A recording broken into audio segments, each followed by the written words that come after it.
India versus New Zealand जो first test match था वो ख़त्म होता है, जिसमें न्यूजीलैंड उस टेस्ट को 8 विकेट से जीत जाता है। अब इस जीत के पीछे जो कारण है उसे ही हम डिस्कस करेंगे इस वीडियो में। टॉस डिले हुआ, 16 तारीख को टॉस डिले हो गया। कारण ये था कि भाई बारिश हो रही, बारिश इतनी ज़्यादा हो गई कि मैच ही नहीं हो पाया उस दिन का पूरा खेल ही वॉश आउट हो गया। दूसरा दिन आया, दूसरे दिन को टॉस हुआ और पहले दिन के बारिश के वजह से सरफेस एकदम डैम्प था। उस दिन का जो फोरकास्ट था वो ये था कि सनी वेदर होगा, उस दिन बारिश और नहीं होगी, फ्रीक्वेंट थोड़ा बहुत इधर उधर ड्रिजल होगा, बट बारिश ऐसे कुछ सफिशिएंट भयंकर बारिश नहीं होने वाली है। तो टॉस होता है, इंडिया टॉस जीत जाता है। रोहित भाई अपने बैटिंग सिलेक्ट कर लेते हैं क्योंकि उन्हें लगा था कि उन्हें अपने बैट्समैन पर भरोसा था, उनके क्वालिटीज़ पर, उनके टेक्निक्स पर उन्हें थोड़ा सा भरोसा था उसे, तो उसने बैटिंग सिलेक्ट कर लिया। बोला कि हाँ भाई हम नेगोशिएट कर लेंगे। क्या हो गया, पहला डैम सरफेस है, धूप भयंकर पड़ेगी, सूख जाएगा, फिर हम आराम से बैटिंग करेंगे। किसी टीम को पता नहीं है कि भाई हम विदिन 50 रन ऑल आउट हो जाएंगे, किसी टीम को ऐसा नहीं लगता है, लेकिन वैसा ही हो गया। अब एक के बाद एक विकेट गिरते चले गए। रोहित भाई ने बैटिंग सिलेक्ट किया। अब हुआ क्या कि भाई जैसा सरफेस था, क्योंकि एक दिन वो सरफेस जो है पूरा अंडर कवर्स रहा है, सरफेस एकदम डैम्प है। टॉस हुआ, आप हाँ बॉलिंग भी सिलेक्ट कर सकते थे, लेकिन आपने वहाँ पे बैटिंग सिलेक्ट किया। पीछे कोई स्पेसिफिक रीज़न नहीं था कि हमें अपना बैटिंग को टेस्ट करना है ये वगैरह, ऐसा कुछ नहीं था, बिकॉज यहाँ पे जीतना मैंडेटरी है। वर्ल्ड टेस्ट चैंपियनशिप में अगर आपको अपना फर्स्ट पोजीशन कंसोलिडेट करना है तो आपको जीतना पड़ेगा। तो बैटिंग स्टार्ट होता है, एक के बाद एक विकेट गिरना शुरू होता है। एक सेशन और कुछ ओवर्स में पूरा इंडियन बैटिंग लाइनअप पवेलियन वापस लौट जाता है। ये हालत है, 46 रन पे ऑल आउट हो जाते हैं। मैंने 46 रन पे ऑल आउट आज तक के इतिहास में, मैंने इंडिया अपने होम पर खेलते हुए कभी भी इतना लो स्कोरिंग नहीं हुआ है। सबसे लो स्कोरिंग जो था वो 76 या फिर 78 रन ऐसा कुछ था 2008 में, वो सबसे लोवेस्ट था। वो भी रिकॉर्ड टूट चुका है और अब हम नया एक रिकॉर्ड बना चुके हैं। हम 46 रन पर ऑल आउट हो गए अपने होम पे खेलते हुए। पता नहीं ये रिकॉर्ड अब मुझे लगता है परमानेंट हो चुका है, इससे तो कम होने वाला नहीं है, इससे तो कम होना पॉसिबल ही नहीं। ये रिकॉर्ड अब चलेगा, कम से कम 3-4 सेंचुरी रिकॉर्ड चलना चाहिए ये, और टूटना नहीं चाहिए ये रिकॉर्ड। ये रिकॉर्ड अगर टूट रहा है इसका मतलब इंडिया बैटिंग एकदम completely eight rock bottom hit कर गया, अगर ये रिकॉर्ड टूट जा रहा है तो। इसी रिकॉर्ड टूटना नहीं चाहिए। उसके बाद हुआ क्या कि भाई देखो, फर्स्ट इनिंग्स में हम बुरी तरीके से, मैंने सरफेस ऐसा था कि it suited the New Zealand bowlers. जब रोहित शर्मा ने डिसाइड किया कि नहीं भाई हम बैटिंग करेंगे, पहले तो मुझे डिसीजन समझ में नहीं आया, यार ऐसा क्यों किया भाई, ज़रूरत नहीं थी आपको बैटिंग करने की उस दिन। आपके पास बॉलर्स ऐसे सिराज और बुमराह ऐसे बॉलर्स है कि आप मतलब अब 10 विकेट आप गिरा सकते थे। 46 ऑल आउट आप नहीं हो सकता था, वो हो सकते थे 46 ऑल आउट। 46 नहीं तो क्या 150 आप आउट हो जाते। बुमराह और सिराज के पास इनफ क्वालिटी है उन्हें आउट कर देने की, बट आपने सिलेक्ट नहीं किया।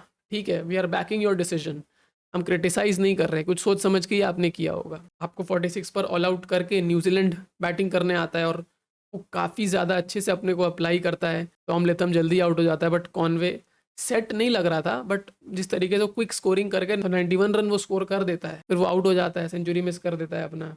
बट सबसे जो ज़्यादा प्रॉमिसिंग और एकदम एश्योर्ड प्लेयर अपने शॉट मेकिंग में, अपने डिफेंस में, वो था Rachin Ravindra. Rachin Ravindra was looking as composed and as skilful a New Zealand player can be, क्योंकि भाई फर्स्ट टेस्ट में आते हुए विलियमसन को उन लोगों ने लूज़ कर दिया था बिकॉज ऑफ सम इंजरी। तो विलियमसन है नहीं, तो उसके जगह पे विलियम को स्लॉट इन किया गया और 4 नंबर पे रचिन रविंद्रा बैटिंग करता है। तो ऑल ओनर्स वजन रचिन रविंद्रा।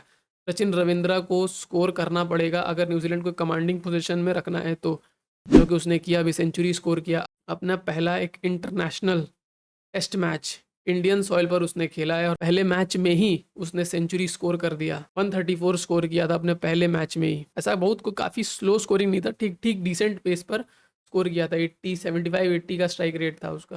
कहीं पे भी कोई भी ऐसा नहीं कि कोई चांसेस मिले हो, कोई कैच ड्रॉप हुआ, वैसा कुछ भी नहीं हुआ। एकदम प्रॉपर एश्योरेंस के साथ वो खेल रहा था। लास्ट में वो आउट हो गया बिकॉज कोई भाई साथ में कोई पार्टनर बचा नहीं, तो वो शॉट खेल रहा था अपना, मैक्सिमम रिस्क के साथ वो खेल रहा था रन स्कोरिंग को थोड़ा सा एक्सेलरेट करने के लिए, जिसके कारण उसको अपना विकेट खोना पड़ा। तो ये फर्स्ट इनिंग्स खत्म हुआ, बट सेकेंड इनिंग्स में जब वापस इंडिया बैटिंग करने आता है तो एक फाइट बैक देखने मिलता है।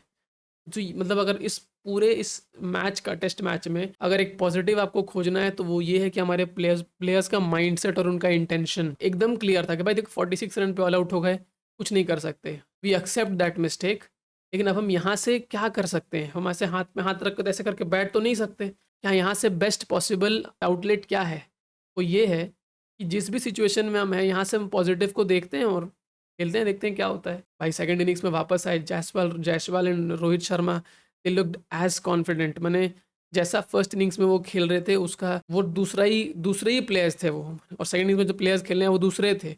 इस तरीके का खेल हो रहा था सेकंड इनिंग्स में। रोहित शर्मा एकदम perfectly solid, proper stroke play, proper defence, एक भी गलती नहीं, कुछ भी ऐसा हाई रिस्क शॉट नहीं खेलना, कंपोजर मेंटेन करके बॉल के मेरिट पर उस बॉल को वैसा शॉट खेलना प्रॉपर मेंटेन कर रहा था रोहित शर्मा। जायसवाल एज वेल, वो लास्ट में एक जायसवाल गॉट, मतलब उसे लगा कि भाई थोड़ा रन स्कोरिंग को एक्सेलरेट किया जाए, तो उसने रिस्क लिया अजस पटेल के अगेंस्ट में, जो कि वो मिस कर जाता है और वो स्टंप आउट हो जाता है। फिर रोहित शर्मा कहीं से भी नहीं लग रहा था कि न्यूजीलैंड को वहां पे विकेट मिल सकता है, बट रोहित शर्मा आउट हो जाता है। पर एक प्रॉपर डिफेंस, मैंने उस बॉल को जिस तरीके से खेलना चाहिए वैसा ही खेला, लेकिन पर कहाँ से बॉल ड्रॉप करके बाउंस करके भाई प्ले डाउन हो जाता है पता नहीं, एकदम मतलब आउट ऑफ नोवेयर वो विकेट मिल जाता है न्यूजीलैंड को। बस 2 विकेट गिरता है, उसके बाद कोहली एंड सरफराज वो आते हैं और एक वो पार्टनरशिप बिल्ड करते हैं, और काफ़ी अच्छा पार्टनरशिप था। 135 run if I am not wrong, 135 run का पार्टनरशिप वो बनाते हैं। गेम अच्छे फ्लो में चलता है, धीरे धीरे लग रहा था कि भाई इंडिया वापस गेम में धीरे धीरे क्रॉल इन कर रहा है,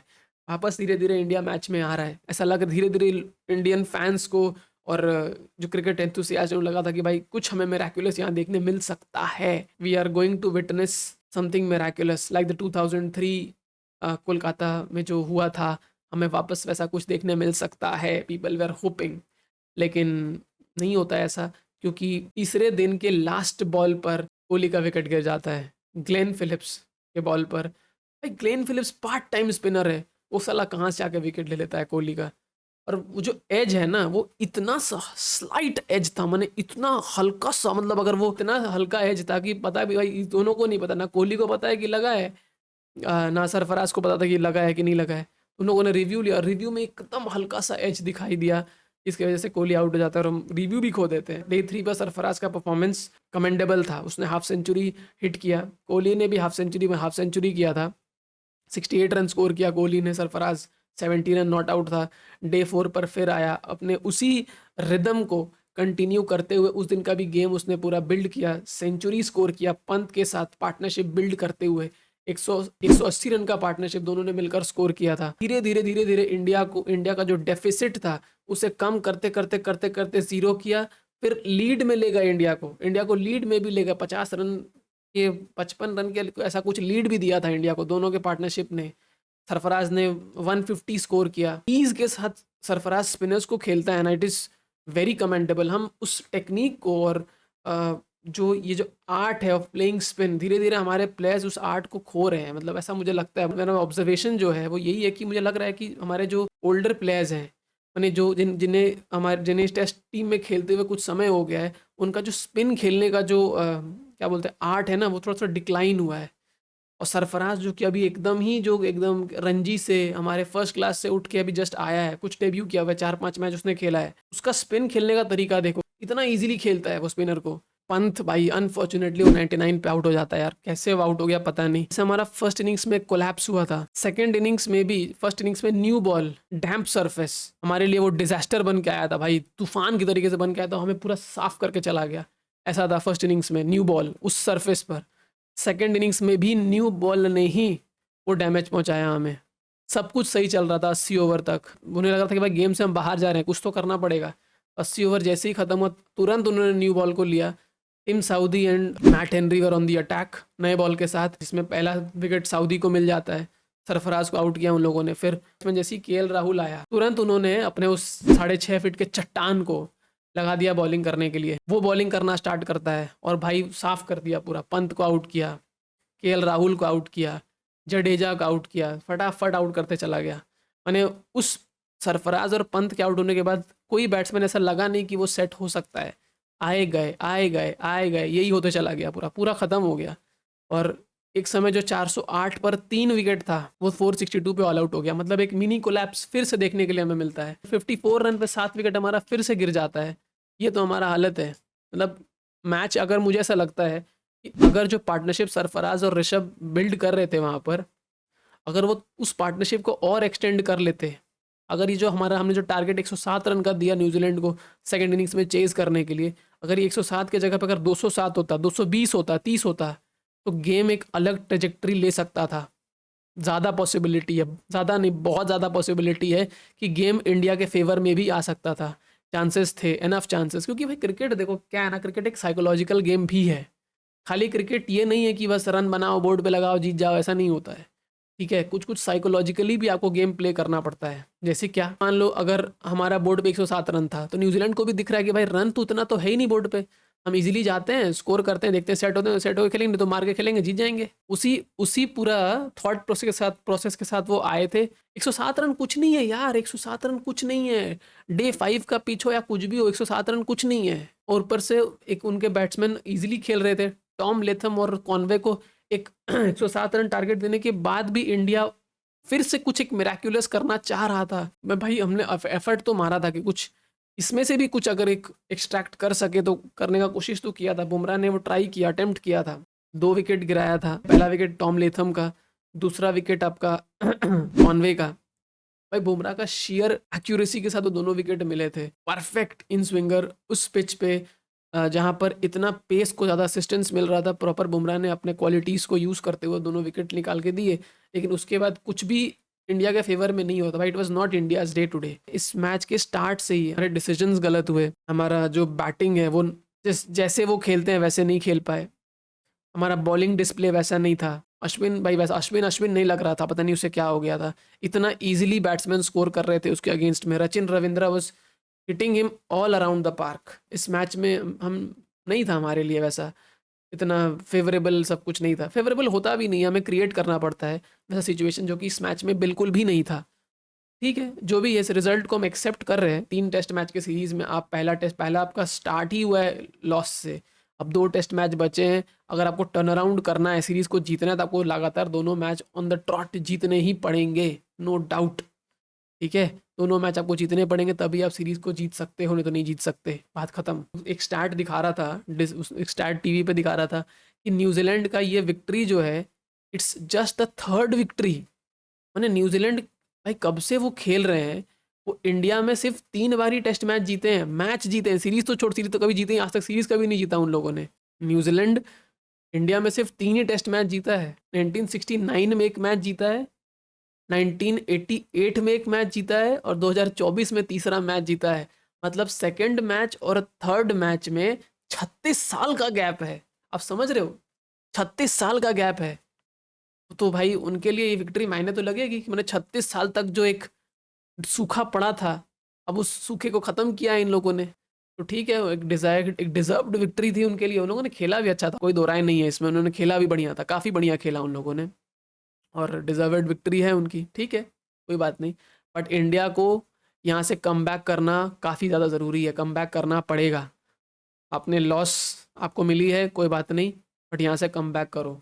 पॉजिटिव्स हैं गेम में, एनफ पॉजिटिव हैं। फर्स्ट इनिंग्स में कोई पॉजिटिव नहीं था, but second innings onwards positives हमें देखने मिले। पहला कि इतना पीछे होने के बाद भी भाई 356 रन से इंडिया सेकेंड इनिंग्स में ट्रेल कर रहा था, वहां से आपने 107 रन का टारगेट अगर दिया है, तो आपका समझ रहे, आपका बैटिंग बढ़िया हुआ होगा डेफिनेटली, नो डाउट।